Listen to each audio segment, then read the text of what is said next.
राजेगावातील ज्येष्ठ नागरिक आणि सर्व बंधू भगिनी या ठिकाणी आमच्या ख्रिस्ती मंडळीमध्ये येऊन आमच्या अक्काच्या दुःखामध्ये समदुःखी झाला, सहभागी झाला, याबद्दल मी यावेळेला आपणा सर्वांचे मनापासून आभार मानतो। आता आमच्या मंडळीच्या अध्यक्षांनी सांगितलं, आपले देवाचे सेवक की आपल्या ज्या अक्का होत्या त्यांनी फार अमोल सेवा केली।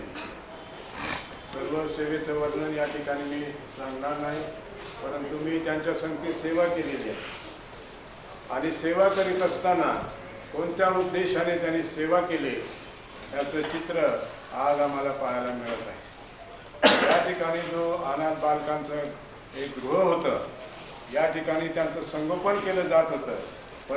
परदेशीय मिशनरी ज्यावेळेला या देशातून गेले त्यावेळेला या सर्व अनाथ लेकरांची धुरा आकाच्या खांद्यावर देण्यात आली।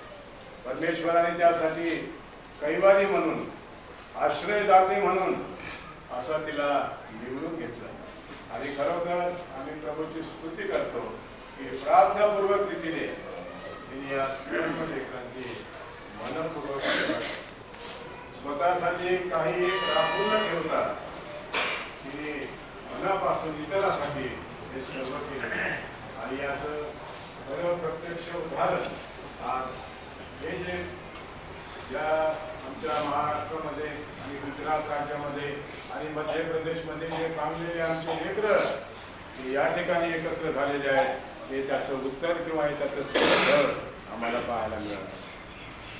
प्रियानो, आकाच्या सहवासामध्ये देखील मी राहिलो आणि त्यांचा प्रेमळ स्वभाव, त्यांचा निस्वार्थी जीवन आणि याहीपेक्षा जी जबाबदारी परमेश्वराने त्यांच्यावर टाकलेली होती ती केवळ स्वतःच्या बुद्धीने, स्वतःच्या विचाराने न करता प्रथम तिने प्रभू परमेश्वराला स्थान दिलं आणि नेहमी या पवित्र शास्त्राचा आधार घेऊन तिने आपल्या कार्याला केलं।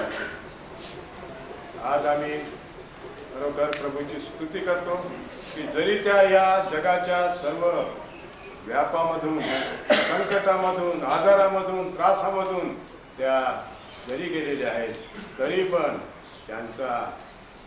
त्यांच्या मागे आम्ही जो या ठिकाणी समाज किंवा जी लेकरं राहिलेली आहेत, आम्ही त्यांच्या सेवेबद्दल खरोखर प्रभूची स्तुती करतो।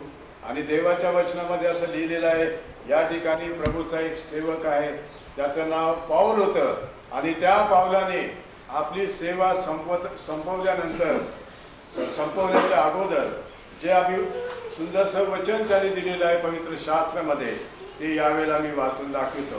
तिमोथेचं दुसरं पत्र याचा 4था अध्याय 7 आणि 8 तिथे असं लिहिलेलं आहे की जे सुयुद्ध ते मी केले आहे, भाव संपविली आहे, विश्वास राखीला आहे, आता राहिले ते हेच की मसाठी नीतिमत्वाचा मुकुट ठेवला आहे।